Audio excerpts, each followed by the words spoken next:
इसलिए बड़े गुप्त रूप से। बोले कि कहाँ करें महाराज? बोले सबसे अच्छा स्थान है गौशाला, गौशाला में चल के अपने पुत्रों को लेकर आओ, हम वहीं पे नामकरण करेंगे।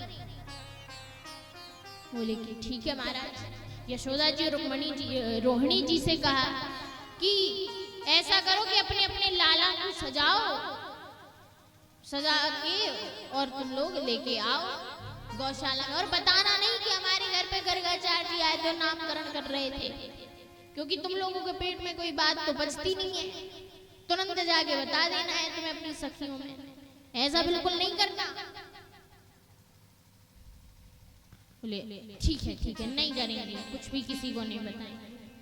महाराज अपने अपने पुत्रों को लेकर आई, लेकिन महाराज माताएं आपस में वार्तालाप करें, कह रही है कि देखो सखी, देखो बहन, ये बाबा होते तो देखने में तो खूब लगे कि विद्वान हैं, लेकिन कभी कभी महाराज खड़िया उल्टन बाबा भी आ जाते, मतलब कि ऐसा होता कुछ नहीं है, लेकिन फिर भी उस चीज को बताते हैं और हम सब विश्वास भी कर लेते हैं। इसलिए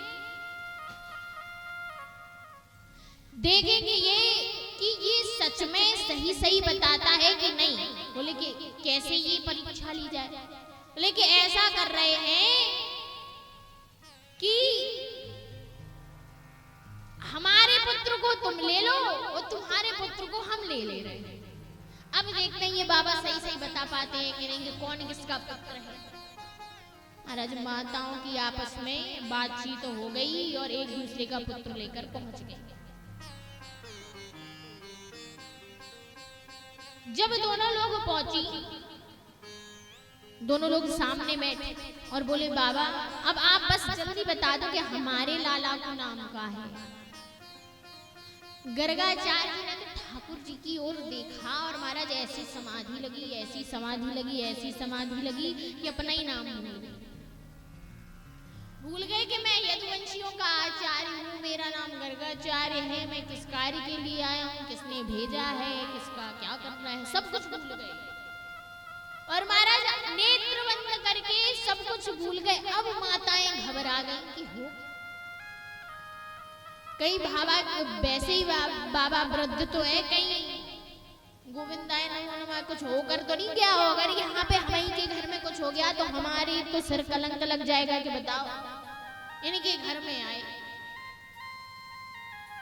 इनके घर में प्राण त्याग की, देह त्याग किया। बोले बहुत बड़ी बात हो जाएगी भैया ये कलंक। अरे महाराज माता हैरान, अरे बाबा जी अरे महाराज बताइए क्या हुआ।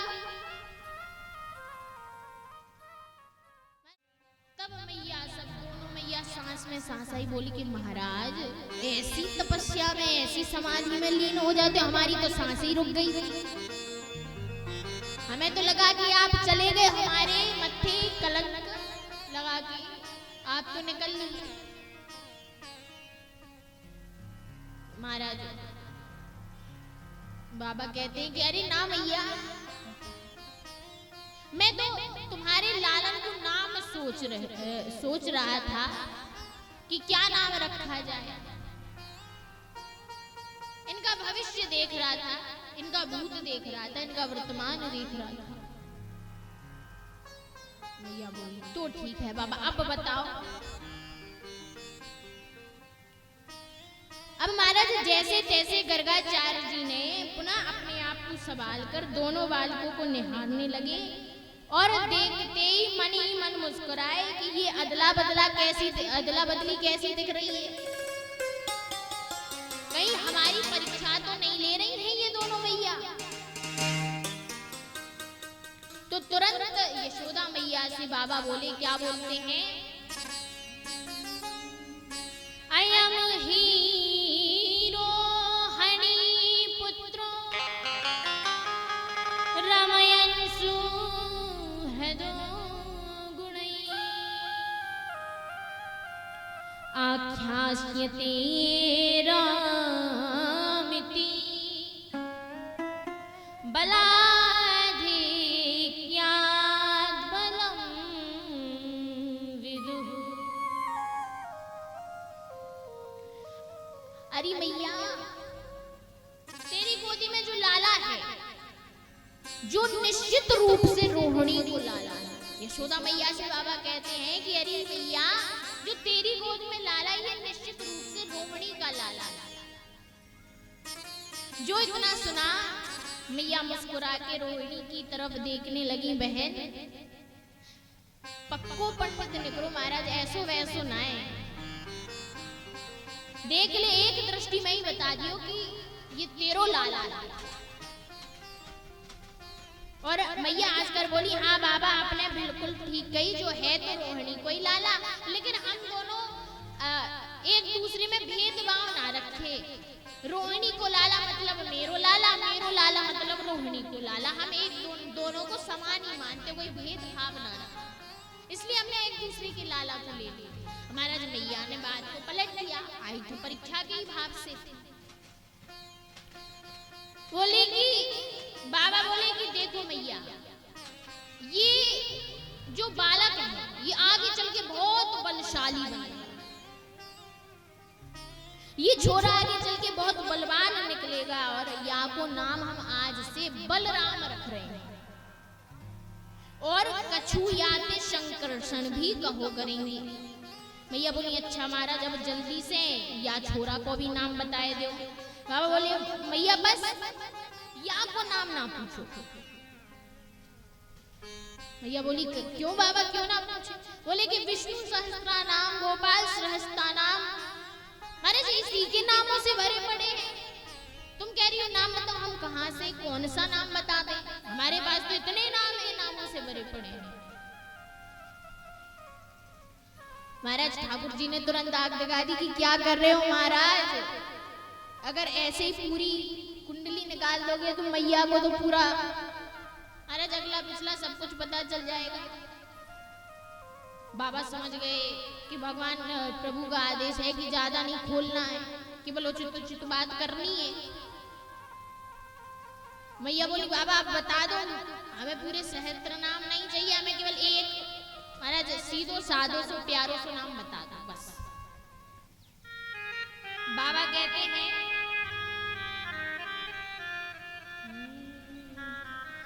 बहूनि सन्ति नामानि रूपाणि च सुतस्यते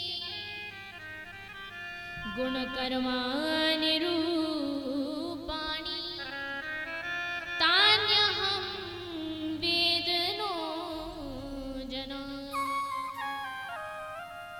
भैया ये तेरो जो छोटो लाला है, यहाँ के तो हजारों नाम पड़े हैं कि इनके नाम अनेक अनूपा, यहाँ कहाँ तक गिनाएंगे? गोपाल सहस्त्र नाम, विष्णु सहस्त्र नाम, सब यही के नाम पड़े हैं। भैया हाथ जोड़कर बोली बाबा हमने क्या कहा, हमें सहस्त्र नाम नहीं, एक सीधो साधो प्यारो सो नाम बता दो। बाबा बोले तो या समय हम या को नाम रख रहे हैं कृष्ण।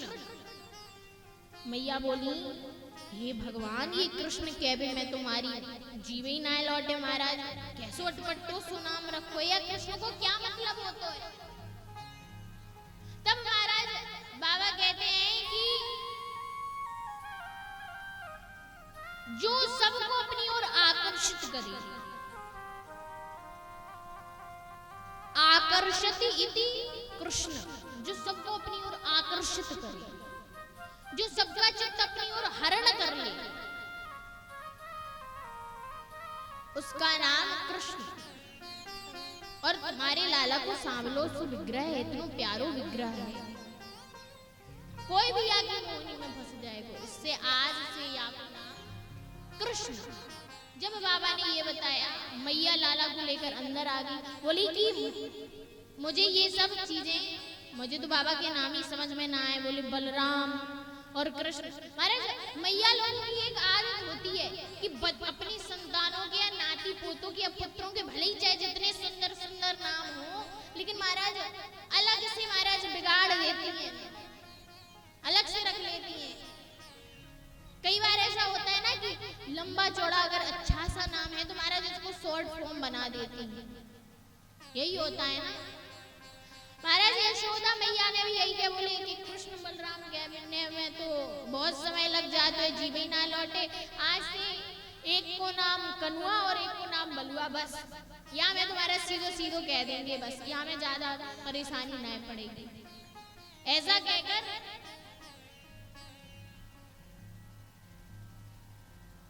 बाबा तो नामकरण करके चले गए। अब ठाकुर जी धीरे धीरे बड़े हुए। पहले आंगन में ही खेला करते थे, अब धीरे धीरे महाराज बाहर जाने लगे, मित्रता होने लगी। और ठाकुर जी का विग्रह देखकर ठाकुर जी को देखकर महाराज जब गोपियां देखती थी ना तो बार बार बहाना ढूंढती थी न देखने का। कहीं ये शिकायत लेके आएंगी, कहीं ये शिकायत लेके आएंगी, कोई ना कोई शिकायत लेके आती थी। और कभी कभी सच शिकायत लेके आती तो कभी कभी झूठ बहाना करके भी आती। कितना सुंदर भाव है।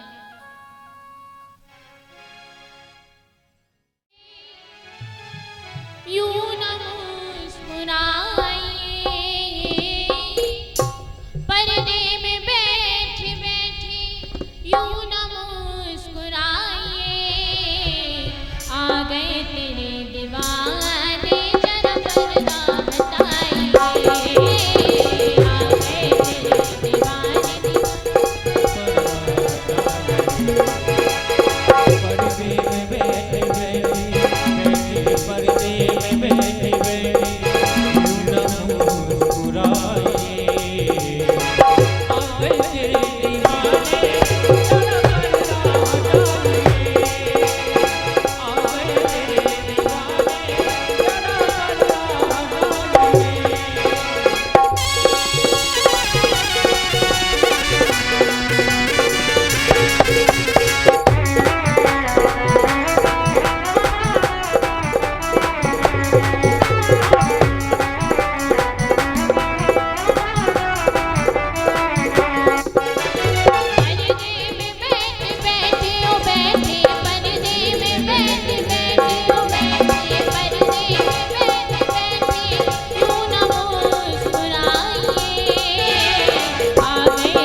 क्योंकि उसके पास उस चांद को बहुत गुरूर है, क्योंकि उसके पास नूर है। लेकिन उस चांद को क्या कि उस चांद को क्या बताए कि हमारे पास भी कृष्ण जैसा कौन दूर है। सभी लोग महाराज ऊंची ऊंची तालियों की सेवा करते हुए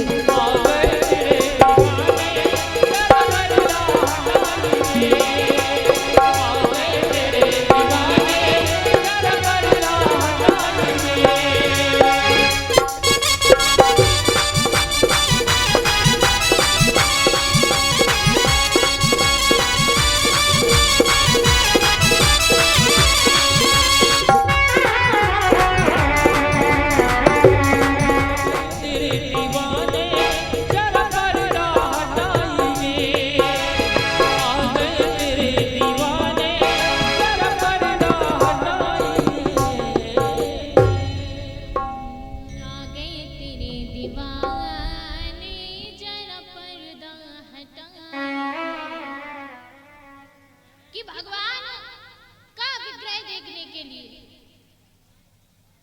गोपियां आती हैं। महाराज अब जब ठाकुर जी धीरे धीरे बड़े हुए तो महाराज गलियों में जाकर हर घर में बोले कि अब कुछ ऐसी लीलाएं करनी चाहिए। बोले क्या लीला करनी चाहिए? सभी ग्वाल वालों को इकट्ठा किया और महाराज अपना खुद का एक चोर विद्या मंडल अर्थात महाराज चोरों का समूह बनाया, चोरों का ग्रुप बनाया और घर घर जाकर महाराज माखन चोरी लीला करने का विचार किया। और सुखदेव जी कहते परीक्षित केवल ये माखन चोरी नहीं, लोगों की पापों की भी चोरी करते हैं। ब्रजे वसंतम नवनीत चोरम गोपांगनानां च दुकूल चोरम अनेक जन्मार्जित पाप चोरम चोराग्रगण्यं पुरुषं नमः। महाराज केवल ये ब्रजे वसंतम केवल नवनीत माखन का चोरी, माखन की चोरी नहीं करते। और जैसा लिखा गया है ना कि संत हृदय नवनीत समाना, संत ऐसे नहीं है कि उन्हें भी कहते हैं जो संतुष्ट रहे। और महाराज जब